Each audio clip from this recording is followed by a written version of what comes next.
Good to see everybody today. Had a good practice. A lot of third down the last 2 days. A lot of third down. You know, as a defensive coach in the past, those third down days were your favorite. It's like there's blood in the water. I mean, you were going after them. And as an offensive player, when I was younger, it was like, oh boy, 3rd and 7, 3rd and 9, 3rd and 11.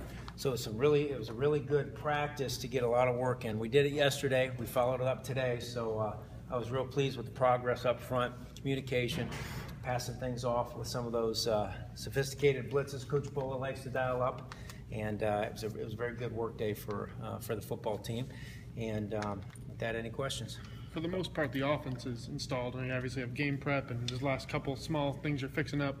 But what are kind of your expectations early in the year? Though it's fully installed, you know, it's still going to be the first time you're running it against a different team, right? Yeah. Just to get better every day. Every day we go. Every day, every week.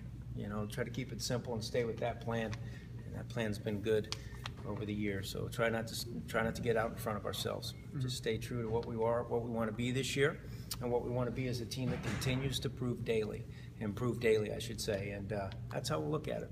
Is the system and the kind of how it's running and all that stuff basically what you expected? Have there been any surprises for you along the way with it? No surprises.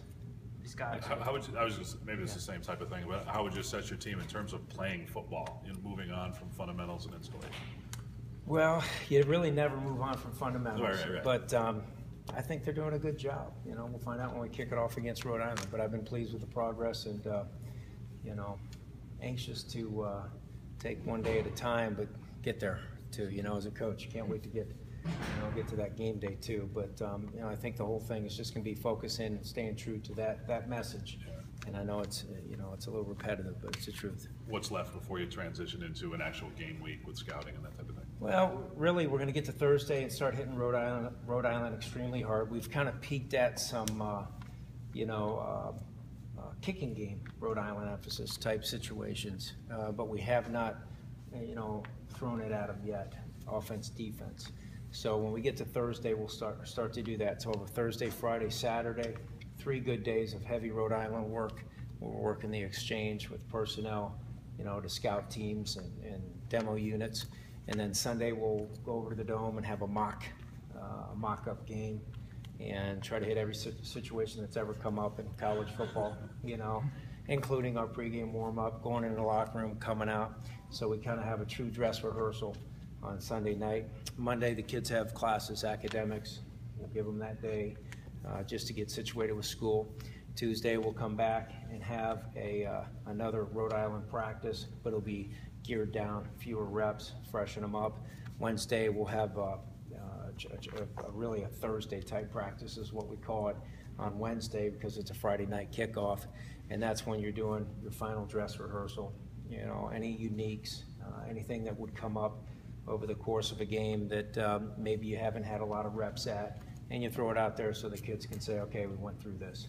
But all in all, that'll be the plan moving forward. Hey Scott, it looks like the speed option may be a little bit more prevalent this year than in years past. Lester was in here last night saying he doesn't necessarily want Terrell running as much. Are you going to try to rein him in a little bit this year, or do you still see that as a strength of his game? Well, we'll do everything we can to win every game in front of us. So, all options are on the table. You saw Ron Thompson without a boot on today. Do you have an update on his injury status? He's doing better. He's still I think a week out from the 3 weeks that we were kind of looking at. But he's doing well. Just need to be smart with it. It's one of those injuries where, kid might be feeling better, but that tissue way down in there, you just want to make sure it's healed up real well. So take it day by day and listen to the professionals. So being a week out, does it seem like he'll probably keep him out for Rhode Island? Ron Thompson's doing a good job with his rehab. I've been really pleased with his work ethic in the training room, and I'm looking forward to when the doctors say he's back.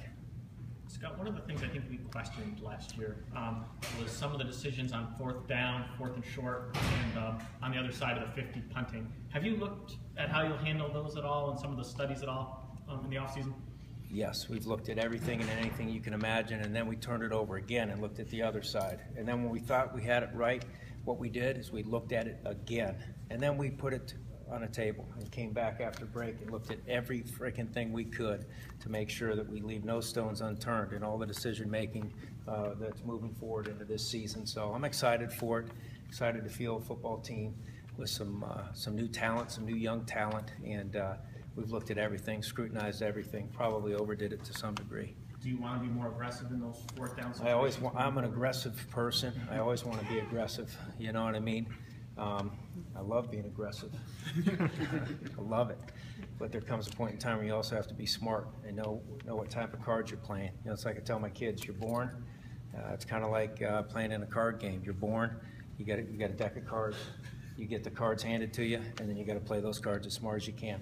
And it's not real smart to be aggressive when those cards don't look the way they're supposed to. So we had to be smart at times last year, and you know, I can't wait to kick this thing off. We're getting closer. You know, talking to you guys makes me far too excited. So that's why we try to spread it out every couple of days, because I need to sleep every once in a while. What would you say is the mentality of the guys regarding that? Are they ready to hit somebody else now that They're getting there. You know, they're getting there. We've tried not to ramp it up too far. We've tried to stay true to just getting better every day. And that's why I don't like to game plan, implement, and then re-game plan, implement. You know, some of the places I've been, we've done that, and then the game plan has a tendency to get a little stale. And you don't want it to be a stale game plan for the kids. And what I mean by that is, you know, you go in and you have 5 days before you kick off, and they're excited about this new blitz that you're putting in. You know, the kids they're juiced. And if you do that 10 days out, they're juiced. It's hard to keep somebody juiced for 10 days. So we try to, you know, be smart about when we put those things in, because there is an element of excitement when you get to game planning and you want it to be fresh and fast. That's why sometimes, you know, when you have a short week during the season, you put your best game plans together because it's quick, it's sharp, and the kids, you know, they're excited about it, and you don't lose that. So that's kind of the approach we've taken. Two more questions. Ben Ross was in a white non-contact jersey. I guess, you know, what's kind of his stance? Who told you it's not a contact jersey? Oh, he's in a white jersey. We just put him in a white jersey. He really likes white. I said, hey, give him a white jersey today. He's been busting his tail. From an offensive perspective, as the season gets closer, what specifically about the offense, whether it be formation or sets, do you anticipate having a great effect out there on the field? Well, for us, those things we're going to unveil those Friday nights. You guys have to stay up late and diagnose what those things were. We don't want to give them a tactical advantage going into Rhode Island. So, Scott, Cordy and Bennett. this is 3. That's okay. It's Nate. Yeah. Go ahead. Well, you're not going to like Cordy and Bennett. Is there anything going on there? No, Bennett. I took Bennett off the table today. He's been working through a little bit of a strain, lower body. He's fine. Coaches were mad at me for taking him off the field today, but I just felt like I wanted to see him get freshened up a little bit and give a couple of those other young linebackers, such as Ted, an opportunity to get a few more reps. And I thought it was best to just leave him in. And Cordy has a personal deal. Had to go home. He'll be back in a couple days. And keeping him in our prayers, and can't wait to see the Giant back. It's his nickname, the Giant. So, everybody good? Yep. All right.